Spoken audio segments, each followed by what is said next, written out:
At no point in your rambling, incoherent response were you even close to anything that could be considered a rational thought.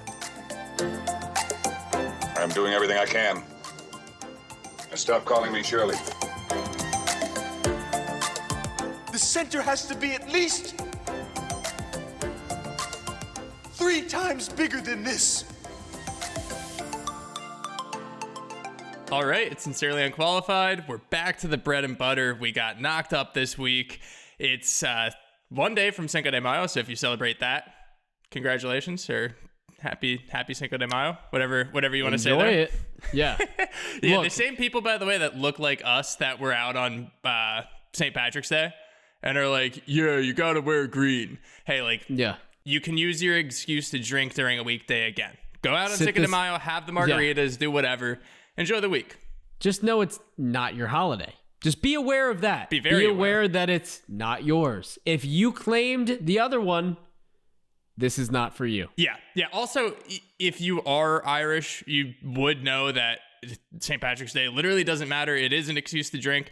If you're like a normal person, like you're quarter Irish and you made your friends go out and wear green and like during the weekday, even if they didn't want to, if you don't want to, go out for Cinco de Mayo. If they ask you, if they want you to, you're going out. You go out. I mean, look, I don't think anybody really has a problem going to get a drink on a Wednesday. Nice cucumber jalapeno margarita, the best. Yeah. Also, the only margarita you should be getting. Fantastic.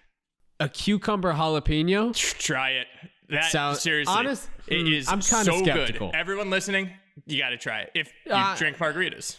Okay, but I'm more of the wave of like the sweeter. I mean, classic margarita, maybe a jalapeno, but like if they got a pineapple one, I am ripping that. Okay. I like the fresh ones. Good. I like the fresh ones. Well, cucumber to me is not necessarily it's a flavor. It's just an accent. Like but it works with jalapeno. Trust me. I know, but Get it's some tahini on the rim too.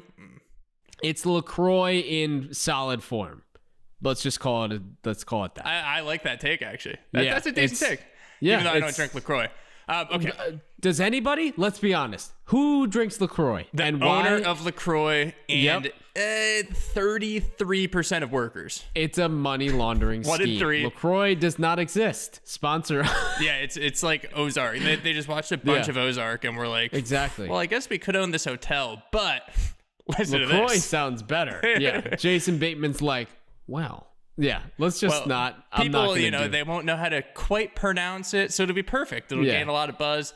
All right. They'll focus more on the pronunciation of the name than where the money's coming from. Next question. Of course. Let's lay out the episode quick. So let's do it. We're following a pretty similar format to what we've been doing. We're going to be doing This Week in Comedy. We're going to be talking about Elon Musk on SNL and a little news out of the Disney front. Obviously, talking knocked up. You got your overview, you got your walkthrough, and then we're going to do second draft, second laugh. But before all that, Winnie, let us know about Manscaped. Okay, so Sincerely Unqualified is sponsored by Manscaped. They are the global leader in men's below-the-waist grooming. Manscaped offers precision-engineered tools for your family jewels and is now available in USA, Canada, the UK, Australia, New Zealand, and the EU. It's insane. Look at the expansion of this. Like, huge for the international listeners. Huge for the international listeners. Insane, and we know we've got a few. We have an exclusive offer for you, not just the US, all of those previously mentioned world areas. Use code UNQUALIFIED to get 20% off and free shipping in any of those countries at manscaped.com. Join the movement that over 2 million men trust. Manscaped. Yeah, let's do it. We were talking Cinco de Mayo. We were talking all these drinking holidays. If you're going out, look, it's depending on where you fall vaccinated. We're not making a statement there, but it's going to be happening. I know that places are having events. So if you happen to be at one of those events, you want to come prepared, and you don't want to break the bank doing it. And you definitely don't want to be trying to do it with a regular old razor yourself. You want to get that Manscaped lawnmower, get it all cleaned up down there. You never know what'll happen. Yeah. Sure, you might just strike out if that is your intention to go get, with a person of your interest. Yeah. But you need to use that code UNQUALIFIED. You got to get it a great product for a cheaper price. Get that free shipping. Then look, there may be a mask for your upstairs now. You know, there may be a mask to cover up the hair up here or the face up here. There's no mask for downstairs. There's no mask. Once that's off, it's off. You know, you want to make sure it looks good. That'd be weird. Once you got to make sure it looks good. You got to do the job imagine right. If someone was wearing like boxer briefs, take them off, and then they're just wearing like a banana hammock underneath. that's their balls mask. That's David Cross's character from Arrested Development. He's a never nude. He's always wearing jean shorts. So you can't be doing that. You can't be having the banana hammock. You go to manscaped.com, use code unqualified, get 20% off and free shipping at checkout. Yep. 20% off, free shipping, manscaped.com. Your balls will thank you. Absolutely. So we'll get into This Week in Comedy here, as I believe a lot of other podcasts already talked about, or maybe people have given their opinion on. It's our turn, though.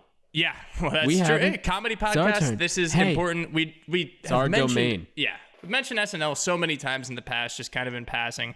This week, they are in the news because Elon Musk, CEO of Tesla, obviously. I think everyone knows Elon Musk. Huge richest man in the world, or Bezos? I think he's up he there. teeters. Look, he's one or wait. two. Bezos got divorced. Okay, cut him down. Bill Gates is getting divorced now. Ah, right. That's another piece of news. Yeah, cut him down. Now we have Doge King, who's, I think he's top. Now. I do think, So depending on where Tesla's stock is, he's either top or very close. So a lot of castmates were upset. They were like, this guy isn't an actor. He's not an actual comedian. He's just this rich guy. And we have criticized recent SNL in the past, and I think pretty rightfully so. Yeah, but also, okay, here's my one thing with that too, is SNL is not solely a platform for actors and comedians to come on, right? Like, obviously there's this emphasis on actors and comedians being the hosts because, you know, it's the industry. You go on if you're either promoting something, talents. Blowing up, musical talents. It's an entertainment-based show. But who else hosts it? There's athletes that host it. So if athletes are allowed on SNL, how are you going to say that influential business people are not allowed to host it? I think guess. Look, Elon Musk is a guy who posts memes on Twitter and it skyrockets his stock. He treats everything as a joke. So why don't we literally give him a platform, see if he's good at it? So I almost agree. I think that it's not, I don't think they're doing it because it's great for the show and that he's going to put together an incredible show. And I will say he's obviously comedy adjacent. He's on Joe Rogan's podcast. He does know stand-up comedians, gets along with stand-up comedians. I honestly do think that this is just, I used to think that Lorne Michaels and we love the old SNL, the older SNL. We grew up on it. We love it. And I used to think he could do no wrong. In the last few years, I started questioning it. I thought he might have been losing touch. Now I think he's actually so on top of his game, he realized all he needs to do is just create some sort of buzz on the internet because that's where everyone has their attention. And that's where the clips end up. I don't think many people still go on their TVs on Saturday night to watch it. But even if I kind of don't really support SNL anymore for whatever reasons, if it is on my Instagram feed and I see that it has like a bunch of attention, I might check it out. Look, and that's where all of this controversy is happening. I think that he's kind of just like, he's like a puppet master right now. I think that he's reached like self-awareness to be like, this is exactly what we need to do in these times. I think it's definitely similar to that. I mean, because look, the late night shows have been doing that same thing. And I do agree that I think Lorne Michaels was probably reluctant to embrace that because he's like, we're SNL. We're not going to do that. And basically just saying like, we're Saturday Night Live. Why does Lorne Michaels sound like Sean Connery? Because everybody sounds like Sean Connery, okay? We're Saturday Night Live, you said? Because that's an old SNL sketch that I've based. Honestly, I don't know if I've heard Sean Connery talk more than 5 times, but I've seen that Celebrity Jeopardy sketch over 20. So it's always like, Yeah. Letitch now for 200. So now. it's I'm saying, like, I think because he thought that SNL, nobody's escaping this beast that is social media and, nonlinear viewing. Everybody's watching when they want to watch. And no matter what you are, SNL or whatever, you have to adhere. And he's finally, I think, going into that with an open mind, whereas he thought, like, I don't necessarily need to do that. We'll draw viewers. But now it's like, embracing that first and addressing that and being more clippable and everything, I think it's going to go back to, where it was and is supposed to be, I think. Well, yeah, and I think even just embracing the internet in that way, I think that he definitely, having social accounts and having really good people on social media post those clips, I think was one thing. I think they were doing that for a while, but now I think that he's embraced the other part of the internet, like the Tekashi 6ix9ine factor, just being like, if I get people to talk, people will pay attention. And that's what we're doing. We're talking about Elon Musk hosting SNL, which sounds ridiculous, but we're talking about SNL, and that's what I think he's trying to do. That's why I think credit goes to Lorne. Even if it wasn't Lorne, I think someone might have told Lorne to do this, and he finally gave in. It's like spreading a rumor about yourself. Like, if you're trying to get traded in sports, it's like spreading a bad rumor about yourself, and then smoke like screens. Exactly, you're just creating this attention for yourself, this fake controversy, so that you're in the news, your name is popping up again, and you're getting all that attention that you might have lost. And honestly, I think it's great for SNL. I think no matter what you think of Elon Musk, like, okay, there's two ways to think about this. He could either do incredible and prove everybody wrong, and then it's like, holy shit, he was actually really good. I'm glad he opened this door. Yeah. Or he could do horrible. This could be cringy. And people will watch it just for the fact of, look what happened. Yeah. Like, look how you bad tried this was. out. Yeah. Yeah. I think that's all we got to say on the Elon Musk thing. We'll see how that goes on Saturday. So today, Tuesday the 4th, they're doing Disney Day, when they announce a whole lot of stuff. They announced a whole lot of Marvel movies, but since we're a comedy podcast, so the only thing worth note that they've already announced is that they're going to do a Simpsons version of The Force Awakens, the sequel trilogy, first one.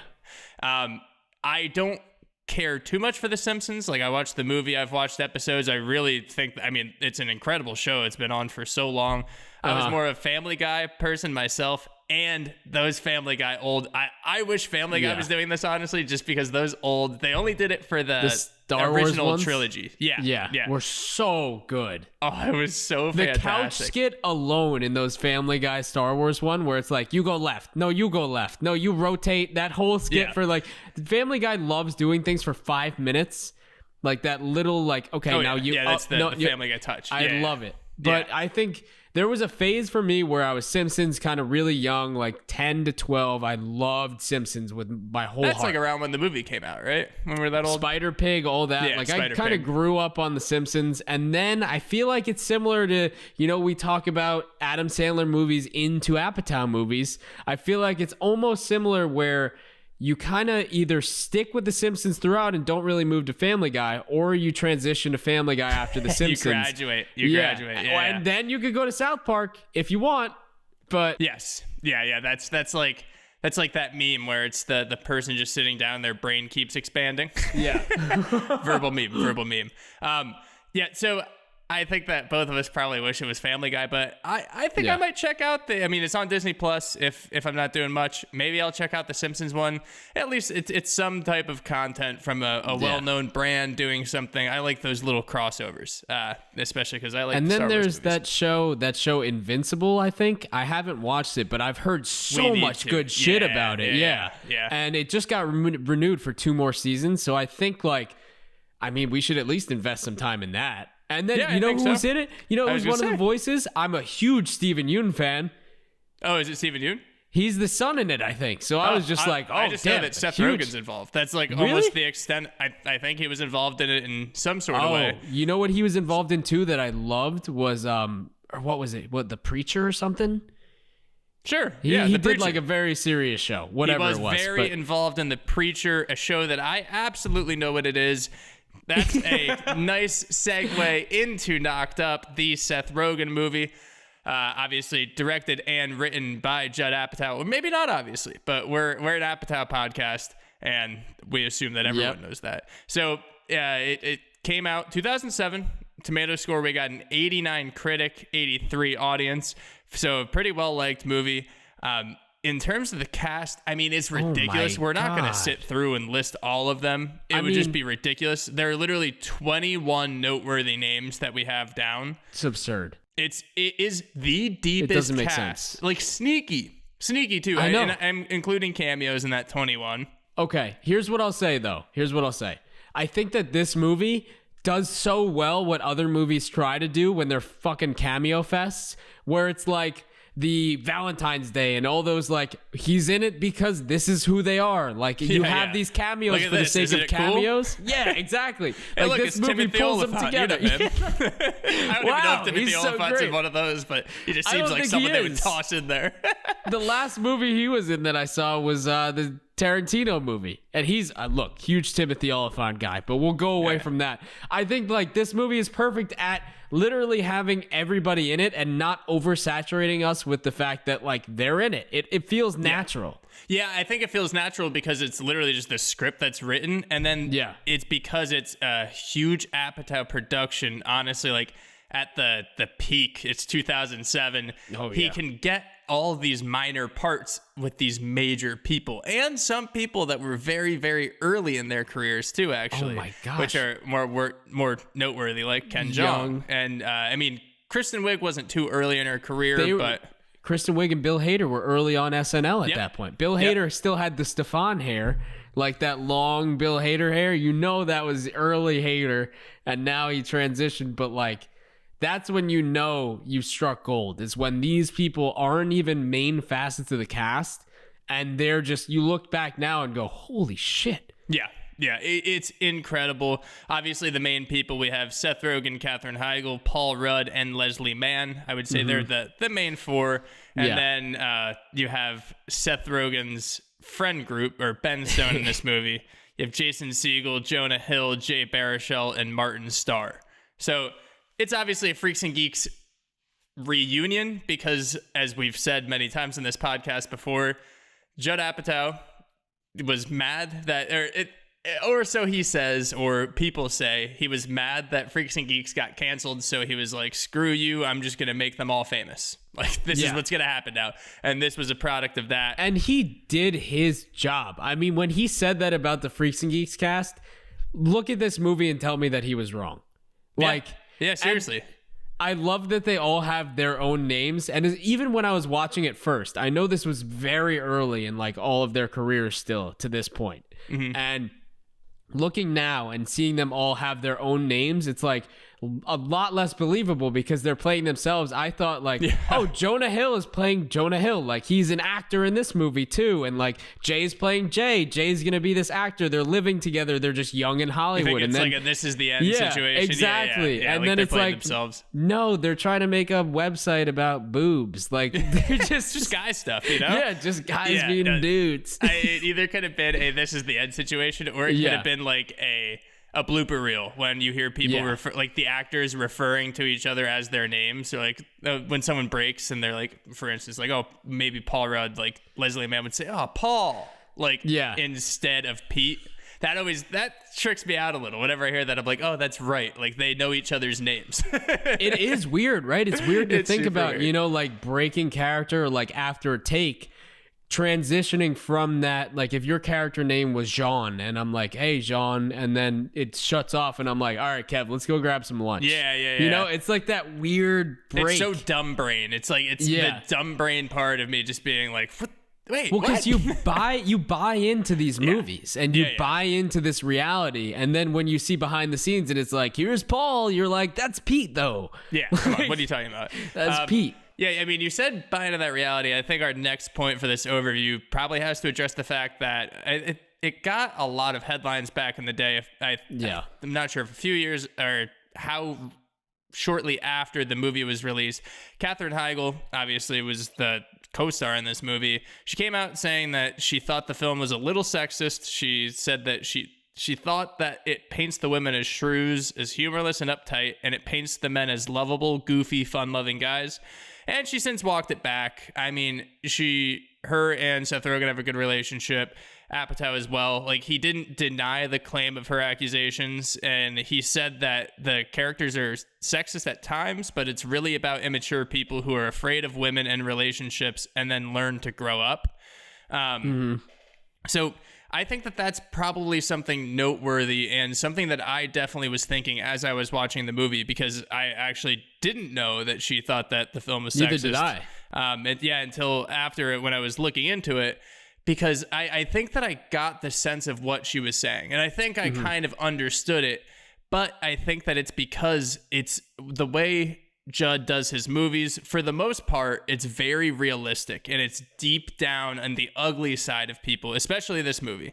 I think that it kind of shows the ugly side of people, and I think that it's in a philosophical way, in my hippie way to say it, it's like we're all working on ourselves. We're trying to be better. And although, say, like Paul Rudd and Seth Rogen's characters are lovable, they're good people, they have a lot to work on. And when I was watching it, I wasn't like, yeah, they're the best. I was like, oh, that's not good, man. Like, you got to work on that. Exactly. Like, no matter how good somebody seems or like what they're doing, there's always these little things. And that's why it's so great, and it makes it so real. Because, you know, in movies, a lot of the time it's like, oh, they have this perfect relationship. And then you see like, no, there's a lot of little things that add up that people do. And it's very individual and very self-centric, where you need to look and just be like, okay, I need to work on this. And it's very evident from the outside perspective. Like, you can see while you're watching this, like, okay, that's messed up.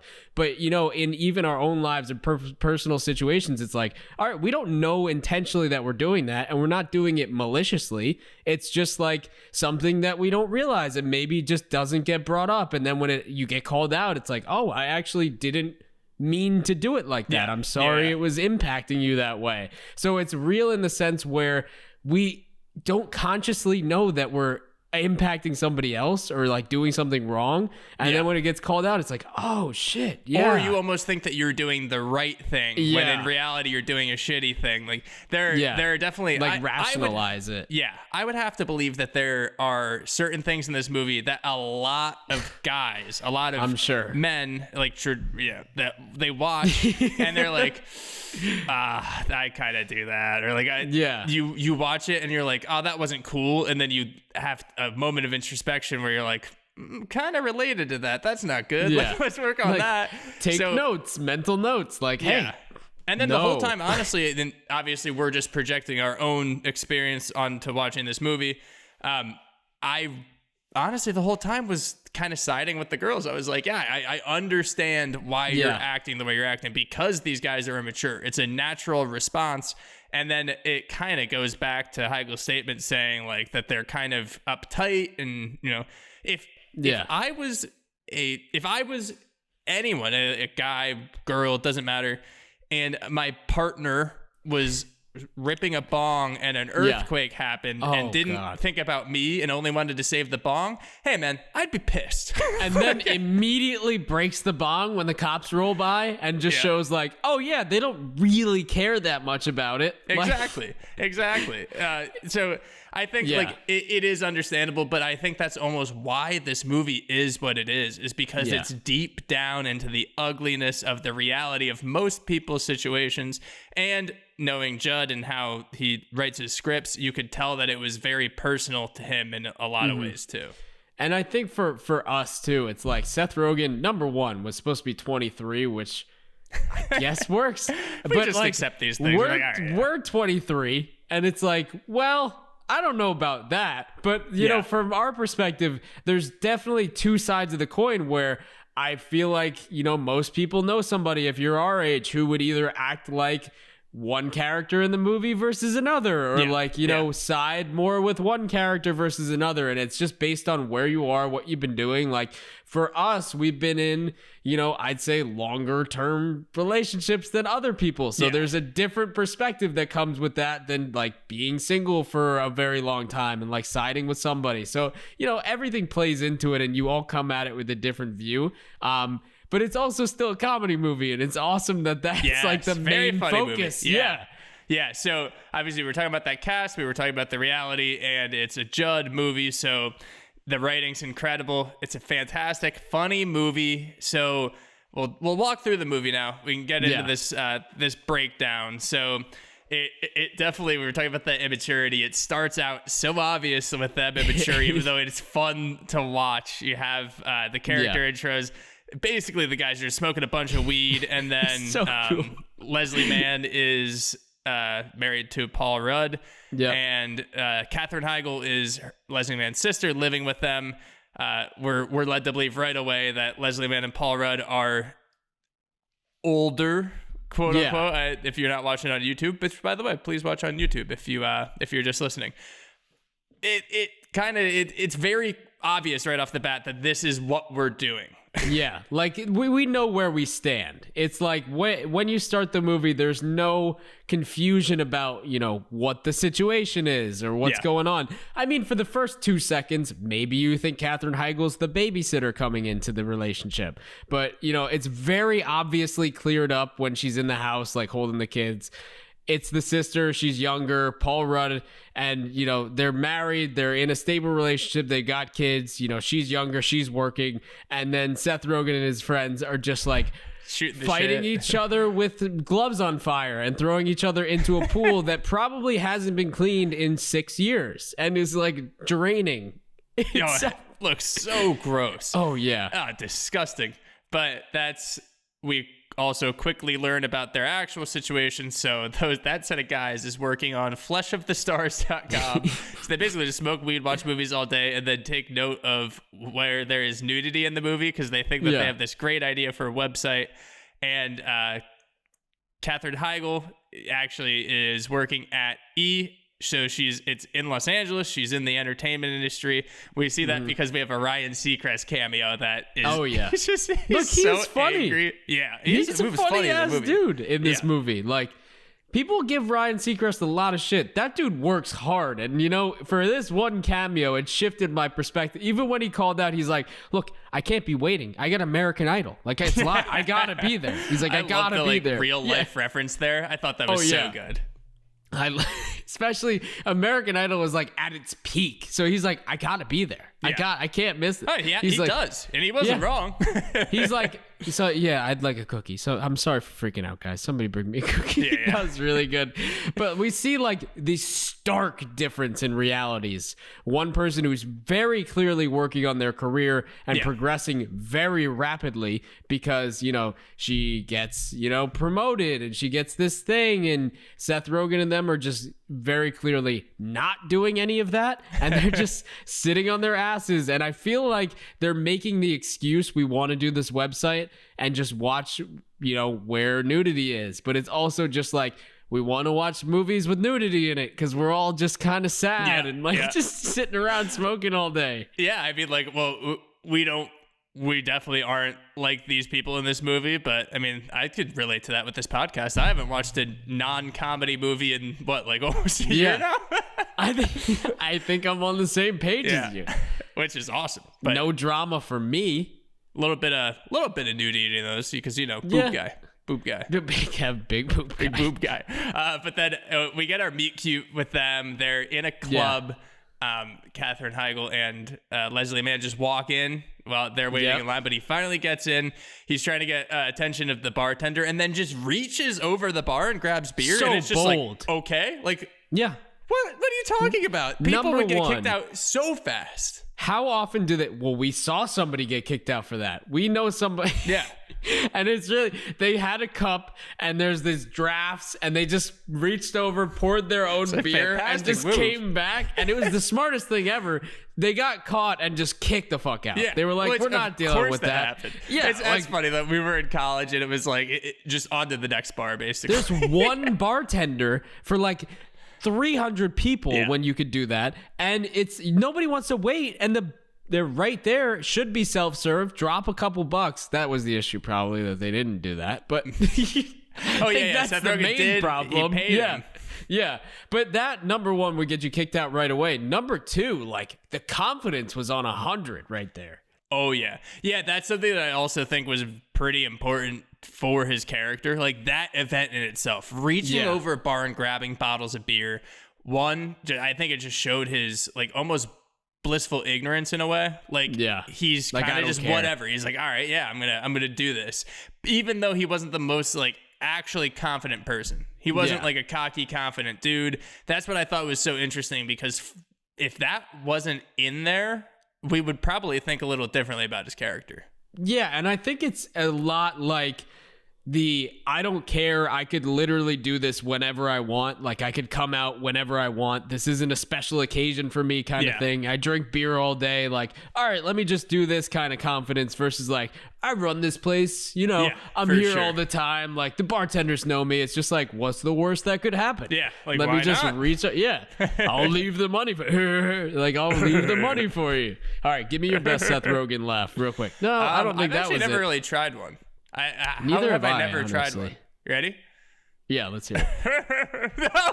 No, That was awful. like your laugh. Now No, I my laugh forgot is what it awful. sounds like. Honestly, Yeah, no, I should have listened to one before. All right, let's. I'm gonna cut this. I'm not cutting it, obviously. I think that's a good call. Nope, we're not cutting it. Okay, So deal. obviously that move kind of works because he starts chatting her up, and then you go back to her place. And here's a little PSA: if you are in this situation and someone says just do it, ask a clarifying question. Just a minute. Let's be sure we're on the Very same good page. call. Yeah. Very good call. I Send think. that follow-up email. Yeah, I think let's just say, just do what? Unless it's Yeah. Nike, clarify. Oh, That's a. nice tagline there. I like I it. think that's wow. I should put that on a shirt. That's Unless- going to be the title that of should this have been- episode. The promotional material for this movie should have been, unless it's Nike, clarify. That'll be the first thing in our description. So she wakes up the next day and she realizes he's pretty unemployed. She has to get to work, Oh. but they, figuring it out. And he's an oaf. Like, not in a bad way. Look, Seth Rogen is Seth Rogen. And he was on the Vogue cover or some shit last year. He's come a very long way.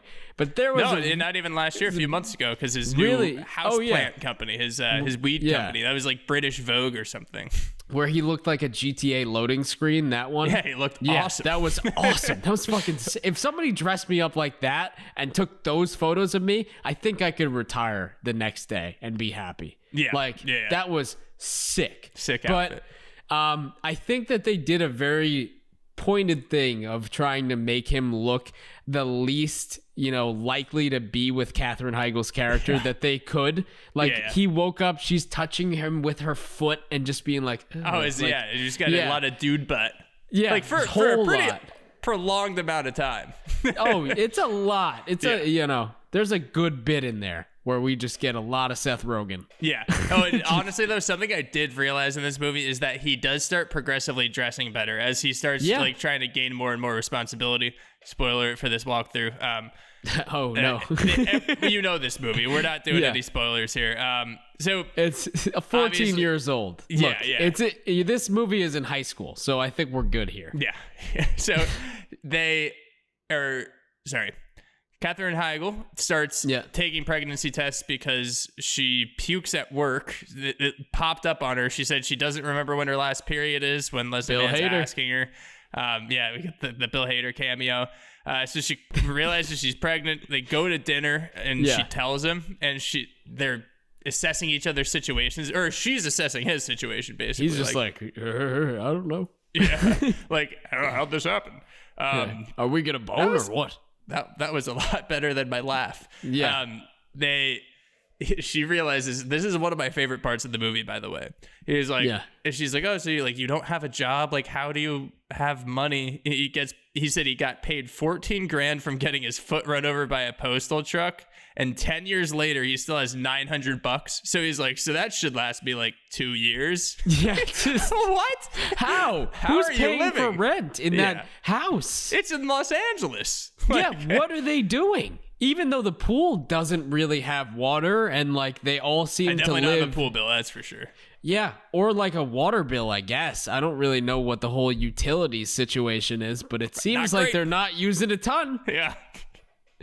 But The one thing I did want to say is the Bill Hader cameo was just like, oh, how does she look? Oh, she looks like somebody who just found out she's pregnant. I thought that was so good that he just had that one little bit in there. And that's, Bill Hader is so great. And I've said this before in one of our, or probably a million of our episodes, where you can put him anywhere and he shines. Yeah. And he did it again. Oh, also, speaking of that, with like cameos and everything, there is a fact about Bill Hader. If you want to stick with us through our Inexclusive Exclusives part, you'll learn that. There are so many cameos in this movie. How the hell is Matt Walsh not in this movie? I don't know. That's a really good question. I was thinking about that. I was like, who wasn't in this movie? Matt Walsh. Wait, what year did Role Models come out? Because he had a larger role. 2008. Probably he was filming Role Models. Maybe. That was the one time. They could have snuck him in. The king of cameos. I know. King of smaller he's the GOAT. Character parts. Matt Walsh, we would love to talk about every single one of your cameos. Hit us up. Come on the pod. So something I actually thought was really interesting then is we get these reactions from the parents, because especially when you're this age, you're still really worried about what your parents think, especially with something like this. So, and obviously other friends, there are mixed reactions. A lot of people say to quote unquote deal with it, meaning get an abortion. And so her mom says to do that. And then you have the complete juxtaposition with, Ben and his dad. I'm going to start using character names, by the way. Okay, here we go. So Ben's dad is like this really nice guy. He's like talking about, so you just get this thing really quick with her mom saying, you just deal with it, get the abortion. And then it cuts to Seth Rogen, like Ben worried about telling his dad, and he says, it's not a disaster. Earthquakes are a disaster. Your grandma having Alzheimer's so bad she doesn't know who the fuck I am. That's a disaster. This is a blessing. Like, it's such huge juxtaposition. And it's just so, it's really interesting seeing, like, especially because Harold Ramis is his dad. Yeah, I love that. I mean, it comes back around to the advice from his dad, and it's basically just like, I mean, a little bit later, we find out that his dad's been divorced 3 times. And he's like, why would you take advice from me about women? He's like, clearly it's not been working. Like, it makes it so much better. It reminded me of like a Big Mouth like Big Mouth, where there's one character, and it just reminded me of a line that's like, Sethy, why would you take my advice about this? Oh yeah, his dad. Just one, like, why dad. are you? Yeah, just so good. I just thought of that. It's like, why are you listening to me? Like, so she keeps it, or she decides to keep it, and they decide to go on a date to start getting to know each other. And that's a pretty good scene. And then they end up back at the Heigl house. Man estate. We'll call it the Heigl house, because that Heigl flows. House. There you go. And then so they wake up. Another one of my favorite parts is that you see the lovable side, like she was talking about with the med. This lovable idiot is she's playing with the kids who are Judd Apatow's kids, and he's playing fetch with them. He's like throwing them a toy. I mean, I love when she goes, she being Leslie Mann, she's like, he's playing fetch with my kids, and then Katherine Heigl's like, no, he's not, and he just goes, go fetch, and just like throws it farther. He's like, go get it.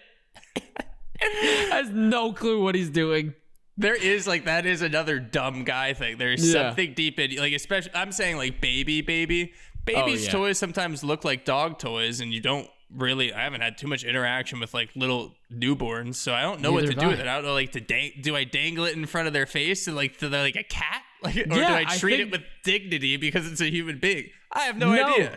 Okay, why do you think they have those things above cribs that babies just look at and go like, all day? Stupid babies. Just learn more. It's not that hard. Literally, just know more things. Like, so it's easy. Stupid. Just be a person already. But so then we get what's very important in terms of the movie landscape, because there is obviously a kind of sequel. This is 40. It features Paul Rudd and Leslie Mann. We get a pretty deep subplot about them. The next part of the movie is kind of, to me, dedicated to that. It's Yeah. that Leslie Mann thinks that Paul Rudd's cheating on her, and This is where we learn a lot. If this was a Tarantino movie, this would be like, it would flip chapters and it would show like their names on the title sequence. Yeah, absolutely. And it flips to them for a bit because it takes the focus off. Like it's a good progression of time too, because it allows us It to does get work very farther well. in the pregnancy without like having the focus on what happens every day in the pregnancy. It's like, let's take their eyes off that and focus on this other situation so that we can just like move things along without having to highlight that. Yeah, and I also think that moving, like when it's that deep in the movie, you're so interested in how the pregnancy's working, because that's the interesting thing. I feel like at a certain point there's a lull. Like I feel like month 6 isn't that interesting, at least in terms of a movie script, this specific movie script. So it doesn't feel abrupt. It doesn't feel like a quick chapter change. Oh, what's going on? But so they use spy software that, by the way, is going to be the most like 20 years from now. Even right now, it's a little like, oh, okay, whatever. I'll look past it. Imagine what 20 years from now that's going to look like. She has like some physical box that downloads spy software. Remember did you ever have to download, I feel like, I don't know if this was a fever dream or not, where you had to go to the store and buy Microsoft Office and then download it on your computer? Yeah, that's insane to me. If you bought anything in a store and it was like, download me at home other than a video game, I'd say, a code. This is illegal. Yeah. What? Maybe let's not do this. Yeah. This is fake and it's going to steal all of my information. Yeah. I would tend to agree there. That's why I think it's not a thing anymore. But okay. The other thing with this too is they go very far into it, and it's like there's this allusion to him cheating because he's like, oh yeah, I'm gonna go shower before I go see this band in the valley. Like, it'd be bad if I smelled worse than the band.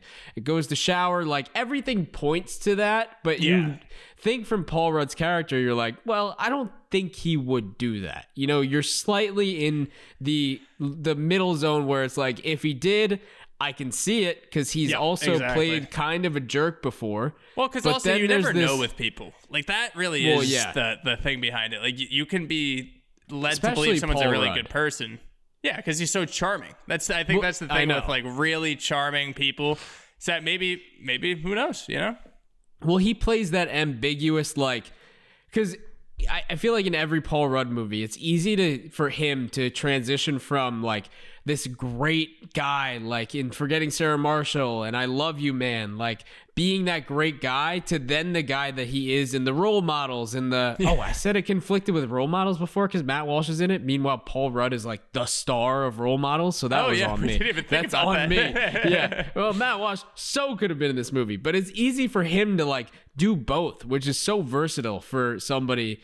Where it's like you could easily believe that he's such a dick, but then there's this switch and he's like, oh, it's the nicest guy in the world. And it's like the same personality traits working for him. It's just, honestly, we're just describing that he's a good actor. Exactly. Hey, Paul Rudd, you know the job you've been doing forever? You're pretty good at it, man. You should try this more often. You should try getting paid for this, I think. But like that's introduced to us, and then it seems like something's gonna happen right away. But there's a scene in there where it's the 4 of them, and they're having dinner. And that looks fun. This is like the peak, and I think this is what it kind of sets it up with the not being on the same page as the guys, or being on the same page as the guys, and having that introspection, being like, I should change that about myself. They start talking like those two are having a great time. They're laughing, they're drinking, and they're talking about how if there was a time machine, they would probably go back and not have the kid or something like that. Just something along those lines. They made a Back to the Future reference, and the girls didn't really get it. And the guys were just like, what do you mean you don't know Doc Brown? Yeah. Like, he's got a DeLorean. And they're like, what are you talking about? He's like, if a DeLorean pulled up right now, you wouldn't get in it? It's like, well, that just sounds like a kidnapping, Seth. Like, I don't know what you're talking about here. But yeah, to people who don't know that is probably really weird. Like, but yeah, you wouldn't like, get in the car? You can see the girls are like, they're kind of being obnoxious. I don't really get why they're saying this, and the guys don't understand that they're doing much wrong. And then don't realize. I think that the next really important thing that happens is they go to actually try to find him cheating. She gets this address from his calendar or something. They walk in and he's just doing a baseball draft. He's doing a fantasy baseball draft. In the jersey. Yeah. I forget. Was he in a Kansas City jersey? Because I know he's I think it was an Orioles himself. jersey. Okay, yeah. Yeah. No, he's from Kansas City, big Kansas City guy. Oh, yeah, he's so I a big wanted to Chiefs see fan. if they threw that in there. That would have been nice, yeah. Yeah. I Either think it was way, like Orioles. to walk it number one, my biggest issue with this is that it's fantasy baseball. Yeah, which that's the funniest thing about it. It's not like one of the bigger Well, there Yeah. are people that play fantasy baseball, but it's not football It's or a basketball. lot. I'm I sorry, know. baseball fans. It's not football or basketball. Look, if you have time to set a lineup 162 times, you have a problem. That's dedication. You have a That's problem. dedication. And if you can draft like 1 million people, look, I have enough time to draft my guys, look at the waiver wire for a game once a week. Yeah. If you can do baseball, that's intense. Also, I yeah. love as a Yankees fan that they called out Hideki Matsui. Like that guy is the GOAT. He is awesome. Yeah. It's such like It's like I got Matsui. I'm like, that's yeah, that you did. exact year reference. It's a He was dated like the one, home but run champ or something. He was killing it. He had the smoothest swing. But I'll diverge from Shout out this. to Hideki Matsui. But- Come on the pod. Yeah. Number 55 in my heart. Hell yeah. But he goes outside and they obviously have that argument like where he kind of doesn't realize that this was wrong. And they made a ton of Spider-Man 3 references, but he saw that alone too. It's like Well- she's like, I want to see movies too. Like Yeah. what do you mean? So that's one of those things. I think it was just like I don't know, the going to the draft and not telling her is when he kind of rationalized it, saying that it was good for her. You know what I mean? Like I think I said that before, and I was like, some things people do where they think that it's benefiting the other person when it's almost just doing the opposite. Like going to the baseball draft, he was like, I didn't think that you would want me to do this. So obviously it's a selfish move. And Leslie Mann says, you think just because you don't yell, you're not mean, but this is mean. I thought that was such an important line. I mean, it was obviously right on the nose, but it hit home. It's just like, oh yeah, there's a lot more ways to like just be a dick than actually like, obviously the one we think of is yelling, screaming, or just berating, but there's also these subtle things of, hey, I'm going to take time off from you. Yeah. You know? And that's, I think, the coldest thing. Like, you could be mean to somebody because you care or, like, berate them because you care, but just taking time off from somebody. Yeah, I think it's different, but I know what you're saying. Yeah. But then they, like, you know, Seth Rogen and Katherine Heigl also run into these issues as well. They both kind of like they don't mutually break up, but she's like, I don't know, I can't really do this. Well, she does that in a pretty crazy way. Yeah. So like, that's kicks him out. Yeah, they're arguing about what happened with Pete and Leslie Mann's character. Debbie. Yeah. So Pete and Debbie. So they're in the car on their way to a clinic, and they start arguing about it. And he's like, yeah, guys miss male camaraderie. That's kind of his argument. He's just like, when people get in relationships, they just miss that. So they got to do stuff. And she freaks out. She kicks him out of the car that she is driving. And then he has to walk the next 3 miles to the doctor's appointment, to the clinic, and freaks out on her. I thought it was like crazy. Tells her hormones to go fuck themselves or something. Escalated a ton. I know this is the hormones, but go fuck yourself hormones was probably the nail in the coffin, I would say. Yeah. Because, That'll you're cause a breakup. just telling her to fuck off. Yeah. And there's a like nurse right by there too. She hides because she's like, "What is going on? This is happens not good." more often than you think. Oh, good. Yeah, that's awesome. nice to That's hear. great news. Thanks for that. Yeah. But that was a really just, I mean, I'm sure it does in real life happen a lot there just because of There are a lot of hormones going through. not most just people. hormones, but like the stress Yeah, I of was that gonna say, whole high-stress situation. situation too, yeah. It's honestly like having a kid is insane. I mean, It's pretty crazy, man. isn't it insane that people like did that for us? Wild. Yeah, I know. It's crazy to think about. But you know, it's insane that they break up and then there's this journey of, you know, self-improvement. And it starts when It starts when Seth Rogen and Pete go to Vegas and they do shrooms. Which because, honestly, the decision to do that probably wasn't self-improvement, but it kicks it off. No. I think that was probably self-deprecation. Yeah, exactly. That's what I was looking for. Self-sabotage. They were basically going on a mission to be like, all right, we're both kind of down in the dumps. Let's try and pick ourselves up with this shit that's supposed to make you happy. Yeah. And number one, Cirque du Soleil. That's a crazy thing to do. You can just think, you take it and you're like, let's go see some contortionists and people flying with giant set pieces in the back that looks like slugs. Maybe not the first choice, I'd say. No. I mean, Okay. it's a wild move. They start freaking out, but he gets some introspection, so he moves back. Both of them are building their own separate baby rooms, both of them meaning Ben and Allison. And Allison's moving forward with her career because it turns out people like pregnant, she's told. So she's killing it. Ben's like actually taking responsibility. And he kind of gets, called up to the big leagues because he finally was preparing. And then as she's going into labor, he gets the call. They figure out that the doctor's not available. The doctor that they went through so many people. And I hate Hawaii. I never travel. I've been to every island in the Caribbean already. Like, I never, blah, blah, blah. He's like, I'll be in town no matter what. And guess who wasn't in town? He was at a bar mitzvah in San Francisco. So yeah, perfect timing, guy. Ben has to try to keep calm because he doesn't want to freak her out, and she's in the tub trying to keep it very peaceful and calm. And then the only one that they get to go back from their search and they call to that's available is Ken Jeong. So of course. Yeah. Well, they show up. Ken Jeong is a little intense, so Ben has to take him out into the hallway, talk him down. But this whole thing is just going on. It's everyone's there in the lobby, and then Jay tries to go in. Jay walks in during the birth. And by the way, I forgot that they show the birth. If you watch this, they show the birth. That it's a little scary. I honestly think that it's a lot. Yeah, I think Apatow is just thinking about how funny it would be for people our age to be watching it that have not witnessed a birth yet and be like, oh, jeez. Yeah, I lived through this twice, and now these kids are in this movie. You're living through it with me. I'm putting it on screen for all of you who thought you escaped it. No.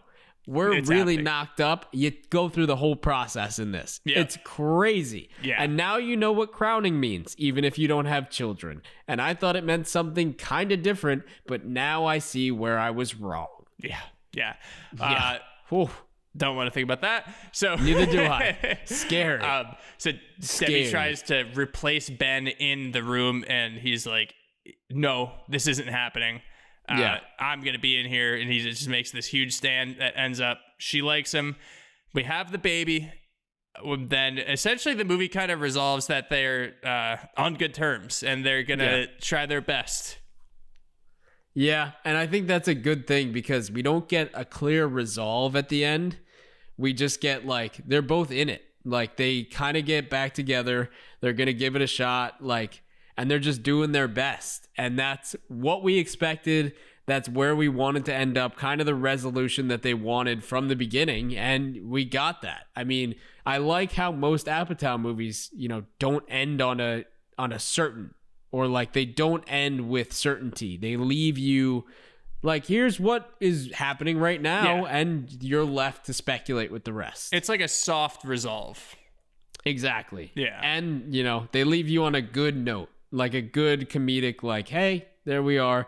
Maybe some improv at the end, driving slow because the baby's in the car causing a ton of traffic. But, also saying so if East LA is a rough part of the city. The gang names. And so he's we have to pick Blood as our Crips, and so we could or do they Latin could be Kings. Latin Kings. Yeah. You look good in gold. Yeah. So I really like the way this movie wrapped up. It's that soft resolve. Do you want to do favorites? Yeah, let's do it. Let's run through. All right. So my character, somebody we didn't talk about that much, but I think has some of the funniest lines throughout. and it's just like, all right, I'll cover your ears. It rhymes with schmortion. Like Jonah Hill. I gotta go with Jonah Hill. I think that he's just very Jonah Hill in this movie, and I don't know. He does that character of just being that like mysterious, kind of quiet, but whenever he talks, it's some gold. Yeah. Yeah. Very Superbad-esque. Like if Jonah Hill's character in Superbad went to college and is now living with roommates, that's what I imagine he's doing. Yeah, no, absolutely. Mine is going to be, and we actually talked about him for the parts that he was in, Ben's dad, Harold Ramis. So I think it's just, one, I think it's awesome that he got him in that, and then two, he's just such a nice guy. He's really funny when he says, like, why would you listen to me? Like, he's just like you can see why why Ben turned out the way he did. I gotta give it to him. Just to be a little. We're not going chalk. All right, no chalk. We did chalk. We did the chalk zone. We fell into that hole. We're out of the chalk zone. And we're here. My favorite scene is going to be the shrooms. Like, I just love the chairs when Paul Rudd's switching between the chairs and goes, I'm so high. And then like goes into another chair and is eating his fist and he goes, oh, the vibes are so much better over here. Yeah, we have a little inexclusive exclusive about that. Stay tuned. Mine's going to be the one that we talked about, the dinner scene where they're talking about the DeLorean, just because it's like such an important scene and it's kind of cringy, but they're also, the banter about like them not knowing what the DeLorean is pretty funny. Yeah. I mean, I love that. I love that. The whole dinner scene was really good where it's just like, you could see the disconnect and it's just them two like getting drunk and bullshitting. And then the two just being like, what is going on right like now? You're not supposed to be doing this. Seth Rogen's just like, we should do this more often. Like, I'm having a great time. Yeah. That's so good. Okay, we'll go into my favorite lines. And I mean, both of them are kind of from my favorite character. One of them is going to be, or actually one of them is, and it's Jonah Hill, and when they're in the wheelchairs in the hospital just going around, and he just goes and talks like Stephen Hawking, and he goes, people think I'm smart because I talk in a robot voice. It's just like, dude, what are you doing? Yeah, like what? That's how you know there's just so much improv in this. So mine actually, that it starts out with Jonah, and then the funniest thing, like my actual line is from Jason Segel in the middle, who we barely talked about. So Jonah says, I didn't go to Yale to work 12 hours a day. Jason says, I thought you went to Santa Monica City College. Then Jonah says, I went where I went, Jason. I went where I mean, it literally is Superbad Jonah. Yeah, I really stick by that. I'm sticking by it. All right. So I'm not going to do an honorable mention, but I'm going to do these two together. Okay. Because I think they're equally as funny. Mm-hmm. I think one of them is Seth Rogen going, sorry it took so long to get a table. I didn't know we needed a reservation. Like at a nice restaurant. Oh, like I didn't super nice one, yeah. That just shows you right off the bat, like, okay, here's what you're dealing with. Like, you don't know you need a reservation. And then when she's pregnant and Jason Segel meets her and he goes, oh, wow, he seems like this good guy, but he's such like a weird creep. He's got the goatee kind of thing going. He's just like, your body is responding so well to the pregnancy. It's amazing how fast the milk arrives. Like, what do you mean? Yeah. What is going on? Amazing how fast the milk arrives. It's like, let's not say that, Jason. A wild thing to say to someone. A wild thing. Yeah. So I'll do a double then too. Mine is going to be first one from Kristen Wiig, or second one from Kristen Wiig. This is Hollywood. We don't like liars. I like the little throw in there. Yeah. And then one from Ken Jeong. Because he knows that the other doctor is at a bar mitzvah in San Francisco. He says, lucky for you, I don't have any Jewish friends. I love that. That's so good. He's so good in this. Like, Speaking of him, been dropping in a little inexclusive exclusive. Let's do it. Spoilers. We'll go on to that. There's going to be something about him in the middle of this section. Let's do it. Let's jump into it.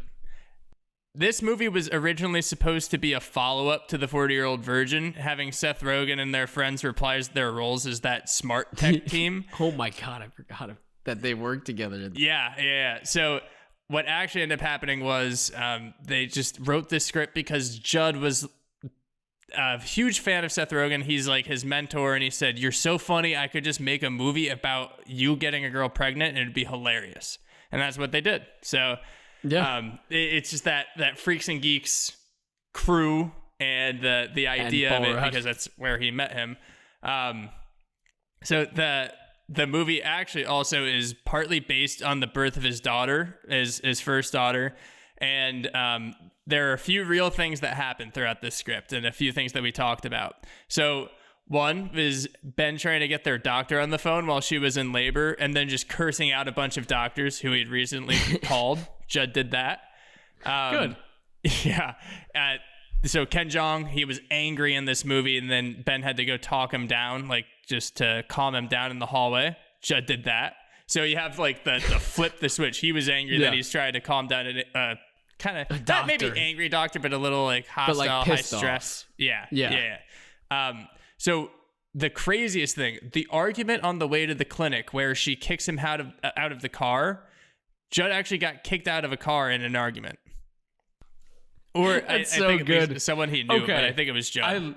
I love that Leslie Mann is in this too, and like is not the character who's doing this to Seth Rogen's character, but is one who's kind of onlooking. And I love that they can, like, Judd wrote it and Leslie Mann's in it, and they can both look at this and be like, yeah, it happened and it's hilarious now. Yeah. Well, so I don't think that Leslie Mann is the one that did it. These are just things that previously happened in his life. Okay. Like, so the first few things that were like birthing specific, like with the doctors, that was about his like child being born. But at some point he got thrown out of a car, I think, or it was someone he knew. But I know that something like that happened because I've read it a few times. And then also, this has also happened to Leslie Mann, that she was trying to take a bath to calm down right before going to the hospital. So that whole exchange was real. Yeah. So he was like cursing doctors out as there were positive vibes happening. We're keeping this a positive vibe room. Yep. And something cool about, like, the whole family's involved in this movie. So the kids who play Debbie and Pete's kids are actually Judd and Leslie Mann's real children. Mm-hmm. And almost all of their dialogue was improvised. So basically, you know, it seemed more organic because it's just kids being kids. And you can't fake that. You can't tell like a 1-year-old, okay, you're going to say this. They're going to be like, why? But deliver it more somberly. Yeah. Like, especially because it's your dad. You're not going to listen to your dad like that. I'm going to need you to be a little bit more emotional here. He's like, can we go to Disneyland after this? Yeah, they were young in this movie too. Literally like probably 4 and 2. Mm-hmm. I mean, that's what they look like. I'm assuming that's around there. Yeah, probably. And who knows? Another real thing, I mean, a lot of this movie is drawn in from real life, you know, occurrences and real life experiences. And like we were talking about how that translates to us before, and it's seen on screen because it feels so real. And a real thing, too, is that Paul Rudd drew on his real-life interactions with his wife to improvise some of the arguments that were between him and Leslie Mann in the movie. So it's just another little sprinkle of realism, which it makes it so, I mean, everything comes together to make it feel like it can be, you know, true to real life. Yeah. Yeah, I mean, that's obviously, we talked ad nauseum about it, so that's what this movie's about. That's how it happened. But in any Judd movie, you're going to get a lot of improv. So Rudd was saying, we were getting ready to shoot the scene, and Seth was like, there are a lot of chairs, because the set designer brought in a lot of spare prop chairs. So Rudd was like, how do I show somebody's on mushrooms? Let's just talk about these chairs for a while. Like, so there wasn't a script. They weren't like supposed to be talking about chairs. They just decided to run with it. And then we got all that chair banter that, you know, everyone loves that chair banter. It's so good. I mean, that was probably one of my favorite things, is that number one, there's so many chairs lined up. There were a lot of chairs. And number two, that he's switching between them. It's like that comedy special, you know, where the guy, I forget who it is, but he stands, there's 3 mics that are Neil like Brennan. 3 different. Yeah. Co-creator. Wait, that was Neil Brennan? Yeah, oh my Brennan, God. 3 mics. Yeah. I don't know why. Yeah, that was him. I don't know why I put that together. Didn't put those two together. I love Neil Brennan. But that is what it reminded me of. It's like, okay, you go here, you're this mood. You go here, you're this mood. You go here, you're this mood. Yeah. It's like very similar to that. Yeah, that's so true. And it makes it so much better too that they didn't have that bit planned, so they brought in a bunch of chairs. Like there actually were just that many chairs. Like let's make use of what we got It here. was just a complete riff off of it. Yeah. Yeah. So also Charlene Yee, Martin Starr's girlfriend in it, she was only originally supposed to have one line, but Judd liked her improvisation so much that he just let her generate her own lines and just keep riffing. So Jody, the character, is supposed to be stoned in every single scene she's in, but Charlene Yee actually didn't even know that when she went to audition, and she had never smoked weed before or never gotten high. Maybe she smoked, who knows? And then also didn't after playing the role. So she was just going for it in terms of like what she thought a stoner would say. I mean, it worked. Like, yeah, she got a bunch more lines in. She killed it. Yeah. I gotta say, she was unexpected and really, really funny. Yeah, that's a really easy way to gauge success if all of your improvisation gets in. Yeah. I mean, okay, another thing that was kind of unexpected for this movie was Kristen Wiig's part, who is kind of that, I don't know if she was an executive, but she was very high up in the organization and she seemed like she was trying to get an executive role because she was like trying to undermine people, like to the, like trying boss, to get the boss to like what she was saying. Exactly. Her part was originally written for a man, but Judd Apatow thought it would be funnier to turn that part into a woman who like hates other women. Yeah. And it was, because her comments about like, just keep it tight. Just keep, it's so funny. Step on the scale and that number, just subtract like 20. Yeah. It's funny because it's absurd. I mean, it's unfortunately like we all have heard stories about Hollywood kind of being like that, at least back in the day more so. So it's unfortunate that it's a thing, but that is to a very basic essence comedy. It's like, okay, we wrote this for a man because this is a ridiculous thing. What would actually make it truly funny and comedic? Let's make it a woman saying these things to another woman. Yeah, exactly. And it worked. I mean, Kristen Wiig is Kristen Wiig, and she's so good in everything. So good. I mean, somebody related, like not related to Kristen Wiig, but director of Bridesmaids, where we also saw Kristen Wiig shine. The director of Bridesmaids was in this movie as well. Yeah, he is Paul Feig, and he was at the baseball draft with like 90 other people. How many other teams are in this fucking baseball draft? Yeah. Number one. A lot of people that care about fantasy baseball. Number two, Paul Feig is in it, and he's, been friends with Judd Apatow for so long, helped him with a million things. It's just nice that he got in there, got a nice little cameo. Yeah, no, absolutely. So another little character thing, we spoiled this. Ken Jeong. So this is actually Ken Jeong's film debut. He was a doctor and was working on basically like an open mic set, and then just ended up getting into a Judd Apatow movie in his first film role, in a pretty decently big role. I mean, he's the one that delivers the baby. Yeah, that's a really big role, and he had a lot of moments to shine in that role too. Yeah, no, absolutely. Because so many opportunities to crack jokes and like show off everything, and he killed it. So yeah, I mean, he ended up in this movie, but people that didn't end up in this movie, Mila Kunis, she actually auditioned for the role of Allison, Katherine Heigl's character, and ended up not getting it. But since Judd Apatow liked her, obviously she ended up getting cast in for getting Sarah Marshall. So it's so cool how all these things fall together. Yeah. I mean, also someone that was actually closer to being the role, Anne Hathaway. Anne Hathaway was going to be in this role, but she dropped out of the film because she didn't want to allow anyone to use real footage of a woman giving birth to create the illusion that she was giving birth. So, yeah. Wait, so was that real footage that we saw then? No, Apatow was trying to get it, and then I guess they ended up not being able to use it. Okay, so, I think that just saved me a little bit of like, oh, fuck. Oh, yeah. No. So, like, Apatow was actually really, he was, like, really wanted to use real footage, but in California, they would have needed the unborn child to have a worker's permit. So they weren't able to do it. They had to use a prosthetic. Honestly, complete sense. I think that makes so much sense. It does make sense. But also, whenever I hear, like, when I read worker's permit, I think of someone like on break smoking a cigarette or something. So I'm just thinking about like a little like. He got a 1099. You got a W-2 for that kid. He's 7 minutes old. Oh, just get him a W-2. Have him sign it, okay? Bring it back to set tomorrow. Just get it. Get it to us. Just get it. Hey, do it. Jack and Coke, do it. Okay. So Bill Hader too. I can talk about Bill Hader for days. I think he is comedic legend. I think so much of this guy. He was originally meant to play one of Ben's, like one of the guys in Ben's friend group. You know, one of the guys who lives in the house, hangs out with them. But he was recast because he looks too old. And I somewhat agree. I mean, I got to give him that. He does. The cool thing, though, is that he previously worked as a video editor at E!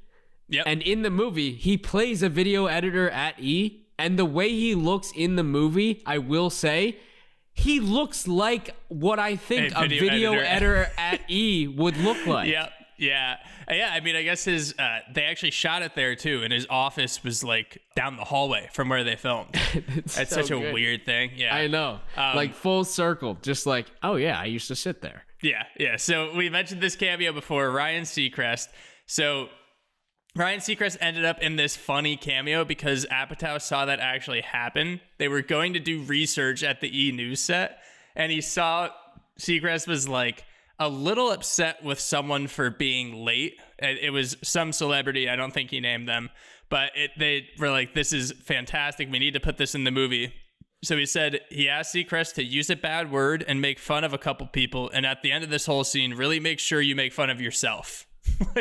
Which he did. And it was so great. It's so great to see like celebrities who you see doing all these things, like especially the host type celebrities. Like, yes, those people, you don't really get to know their personality per se because they have this host persona where it's like they have to put on a show and they have to be likable, nice and exciting, like, and likable as it can be. Like, there's no polarity that can be like, okay, let's take America's Got Talent or American Idol for reference. Like Simon Cowell can be the most polarizing judge ever.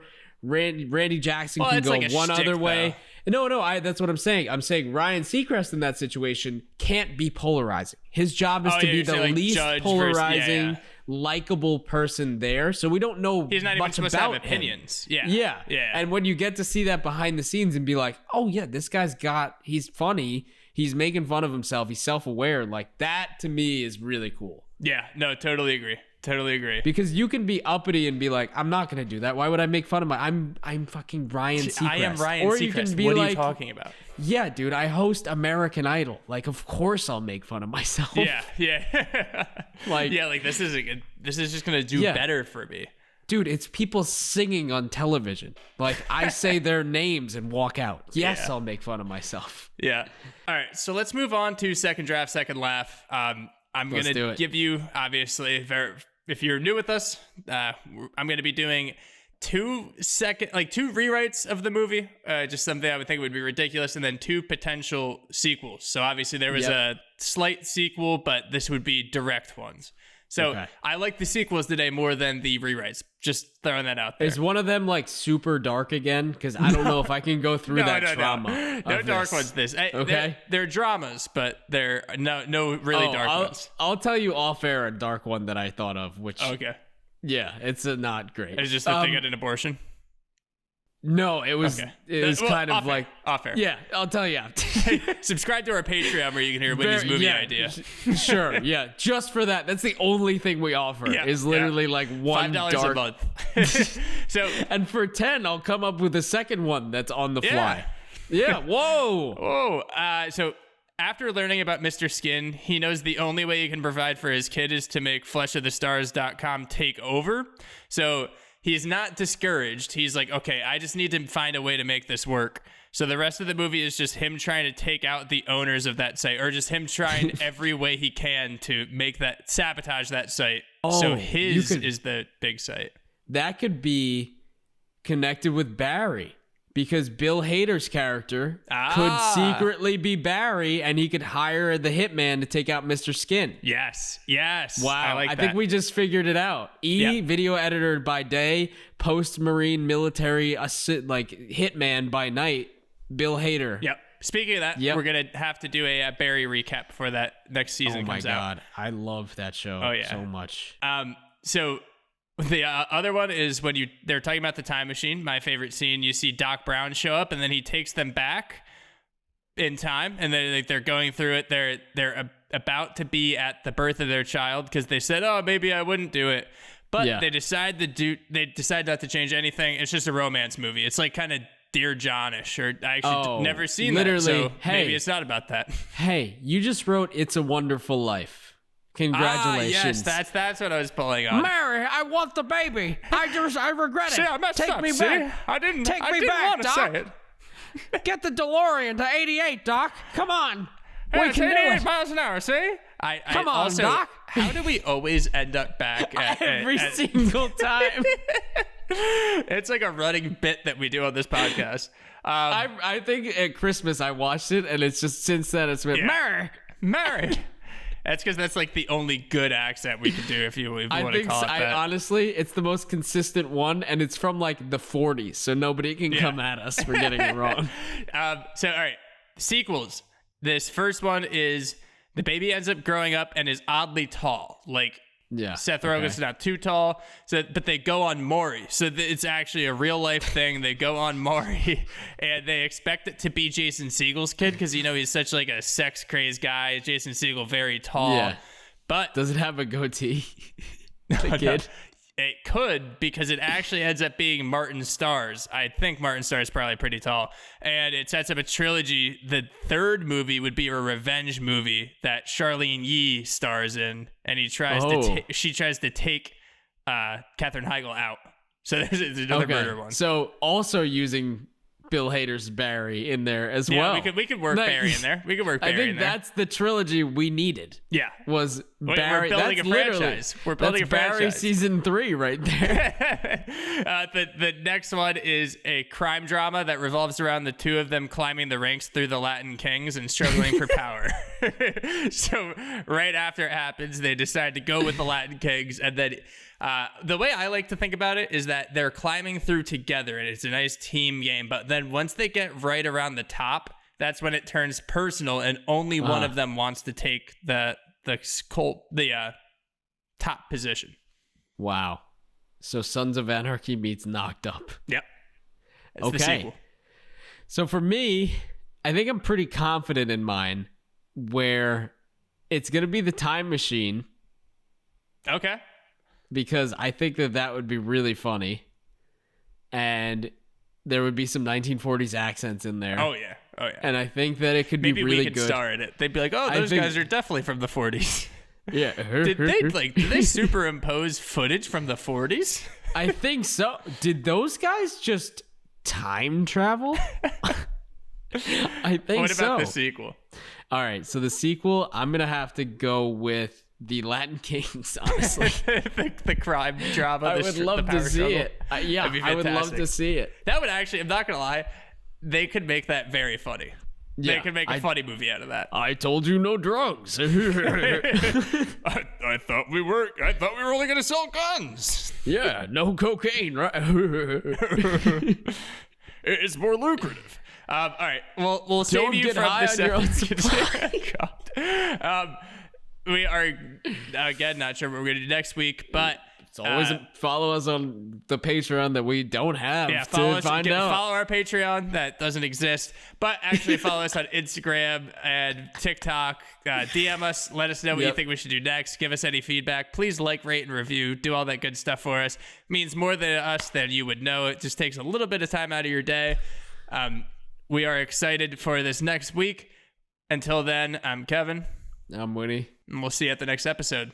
Come here. Oh, no.